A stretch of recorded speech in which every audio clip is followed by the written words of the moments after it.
Yes, ये आपके 9th standard के बुक में जो सरफेस एरिया वॉल्यूम है उसमें पहला पार्ट हम लोग देखेंगे क्यूब।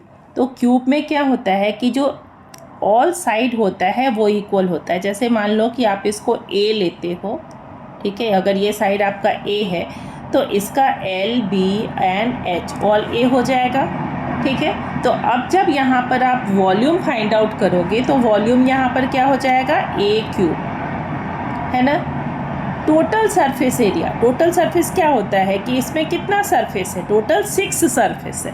तो और एक पार्ट का एरिया क्या है, स्क्वायर का एरिया ए स्क्वायर। तो यहाँ पर टोटल सरफेस एरिया क्या हो जाएगा, 6a स्क्वायर। एल एस से मतलब क्या, 4, लैटरल सरफेस मतलब 4 पार्ट है यहाँ पर, है ना।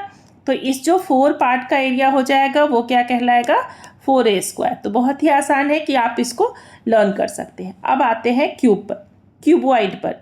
क्यूबॉइड में क्या होता है, एक पार्ट एल, एक बी और जो ये हाइट है एच हो जाता है ना।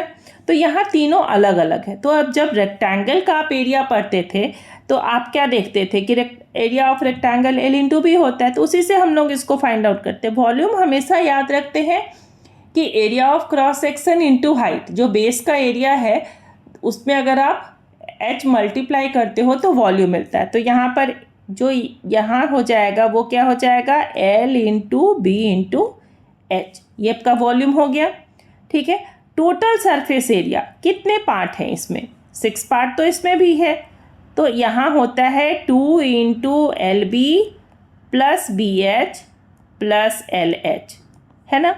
अब नेक्स्ट आ गया लैटरल सरफेस एरिया। तो लैटरल सरफेस एरिया हम लोग देखते हैं क्या कि अगर पेरीमीटर को हाइट से मल्टीप्लाई कर दो बेस के पेरीमीटर से तो लैटरल सरफेस एरिया मिलता है। तो यहाँ पर क्या होता है, 2 इंटू एल प्लस बी होता है आपका पेरीमीटर, और इसको अगर आप एच से मल्टीप्लाई कर दोगे तो ये आपको मिल जाएगा lateral surface area.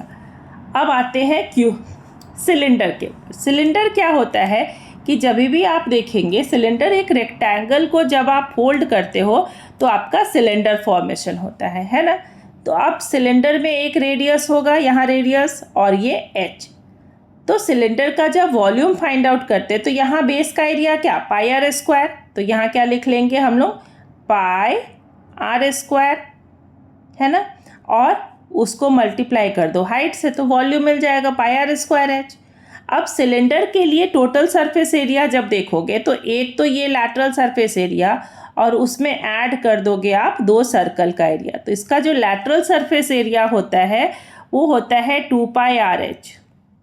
2 pi R H कैसे होता है वो मैंने अलग वीडियो में बनाया है, इसमें मैं लिंक डाल दूंगी तो आप उसको देख सकते हैं। और यहाँ पर जब हम लोग टोटल सरफेस एरिया लेंगे तो इसी को अगर हम लोग लिख देंगे 2 pi R H plus 2 pi R square, तो ये मिल जाएगा आपको टोटल सरफेस एरिया।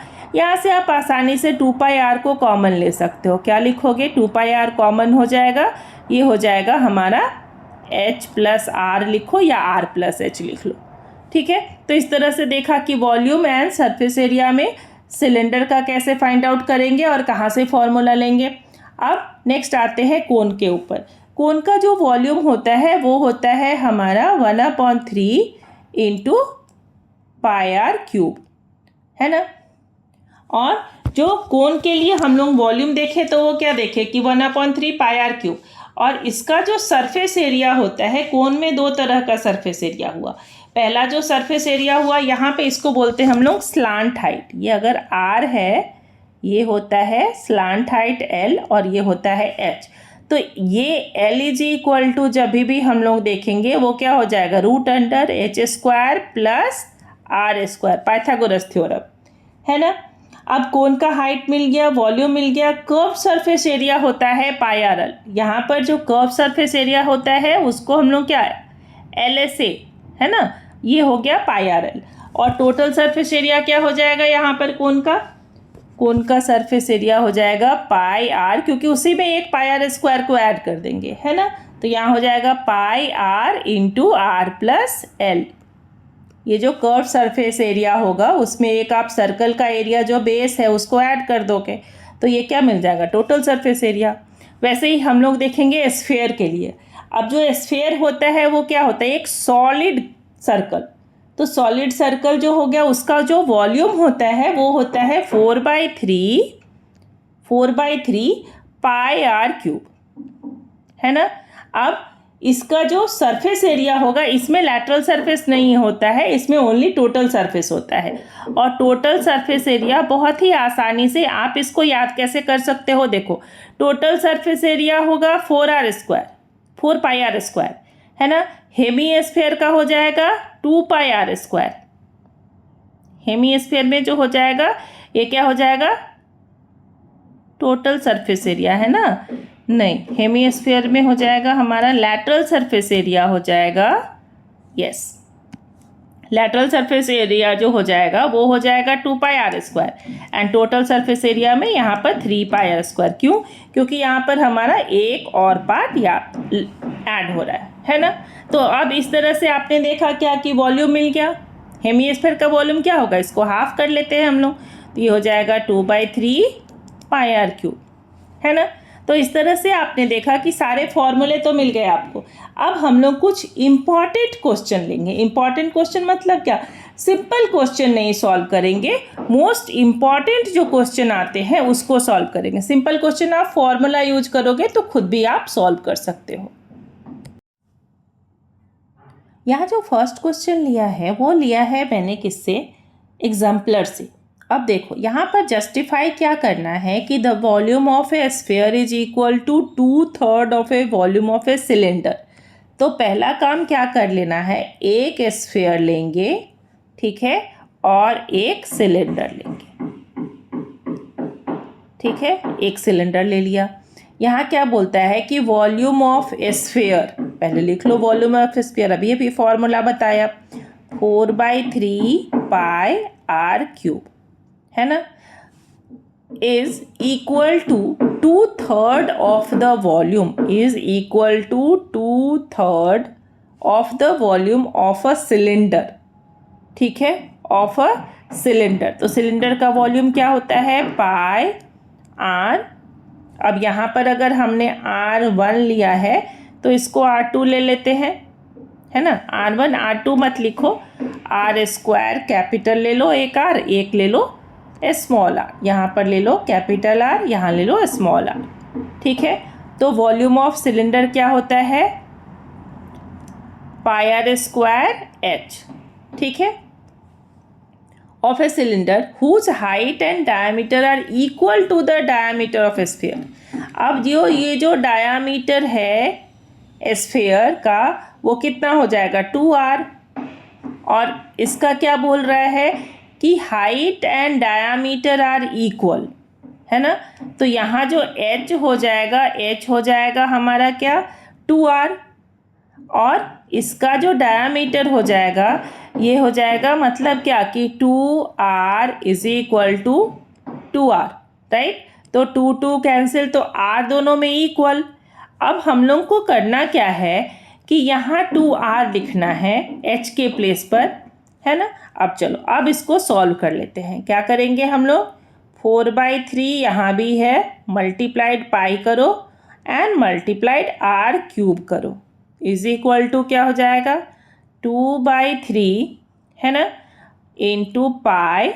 r के प्लेस पे क्या लिखेंगे हम लोग, ये r और ये r तो दोनों इक्वल है, तो चलो r स्क्वायर लिख देते हैं, और मल्टीप्लाइड क्या कर लेंगे, 2r, करेक्ट है। अब देखो यहाँ 3 कैंसिल कर दो, यहाँ पाई कैंसिल कर दो, यहाँ r क्यूब है और यहाँ r स्क्वायर, r कैंसिल कर दो, ठीक है। तो अब क्या रह गया, ये 4, 2 और 2 कैंसिल, तो इधर भी 1 रहा और इधर भी 1 रहा, तो हो गया ना इक्वल दोनों साइड में। यही तो जस्टिफाई करना था आंसर।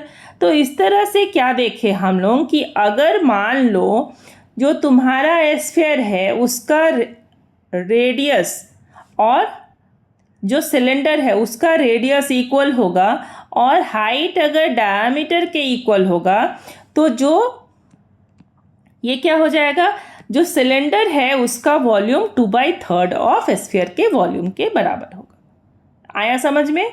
चलिए अब देखते हैं नेक्स्ट क्वेश्चन। अब जो यहाँ पर मैंने क्वेश्चन लिया, हाँ, लड्डू वाले क्वेश्चन है ना। A shopkeeper has one spherical laddu of radius 5 centimetre. अब मान लो कि एक स्फीयर है ना, स्फीयर है यहाँ पर आपका, इसका जो सेंटीमीटर रेडियस है वो है 5 सेंटीमीटर। तो जब मटेरियल दिया हो, है ना, क्वेश्चन पढ़ना सीखो, जब मटेरियल सेम अमाउंट हो तो इस केस में हम लोग क्या देखते हैं, वॉल्यूम। क्वेश्चन पढ़ के कैसे सॉल्व करेंगे वो सीखो, ठीक है। मटेरियल जब मेल्ट हो रहा हो, मटेरियल से कितना अमाउंट बनेगा, तो उस केस पे हम वॉल्यूम देखते हैं। और क्या फाइंड आउट करना है, नंबर, है ना, हाउ मेनी लड्डूज। तो यहाँ पर जो होता है फॉर्मूला वो होता है n। मान लो n हमारा नंबर है तो n इज इक्वल टू होता है वॉल्यूम ऑफ बिग स्फीयर। किसी भी केस में हो सकता है, अगर मान लो कोन होगा तो बिग कोन, है ना, SPH, है ना, volume of big sphere divided by volume of small sphere. ये आपका कहाँ कहाँ यूज हो सकता है, हर जगह। जब आप मार्बल के केस में देखोगे कि मेल्ट करते समय, है ना, वहाँ भी आपका यही सेम फॉर्मूला यूज होगा। अब यहाँ देखो, इसका जो वॉल्यूम होगा वो क्या हो जाएगा हमारा, 4/3 पाई आर क्यूब। आर यहाँ पर कैपिटल लेते हैं। और जो स्मॉल लड्डू है तुम्हारा, उसका जो रेडियस है वो कितना गिवन है, 2.5। किस किस के मुंह में पानी आया लड्डू देख करके, 2.5 सेंटीमीटर, है ना। अब चलो, तो यहाँ हम लोग क्या लिख लेंगे, इसका वॉल्यूम क्या हो जाएगा, 4/3 पाई आर क्यूब ले लेते हैं। इसको स्मॉल आर लिखते हैं, इसको कैपिटल आर लिखते हैं, ठीक है। वैसे ये सब का जरूरत पड़ेगा ही नहीं, ऐसा ट्रिक लगाओ, एकदम आसानी से आंसर पाओ, है ना। अब देखो यहाँ क्या लिखेंगे हम लोग, 4/3 और जितना ऊपर वाला है पार्ट वो ऊपर में लिखेंगे तो 3 नीचे चला जाएगा, उसमें कोई कंफ्यूजन नहीं रहना चाहिए। पाई रेडियस डायरेक्ट डालो, यहाँ पर क्या क्या है, 5 × 5 × 5, है ना। अब जो नीचे आएगा वो क्या आएगा, ये भी तो 4/3 था, तो 4 यहाँ लिखेंगे और 3 यहाँ लिखेंगे, है ना, इंटू पाई। वैसे नहीं भी लिखोगे तो आप डायरेक्ट कैंसिल कर सकते हो, बट लिख लो यहाँ पर।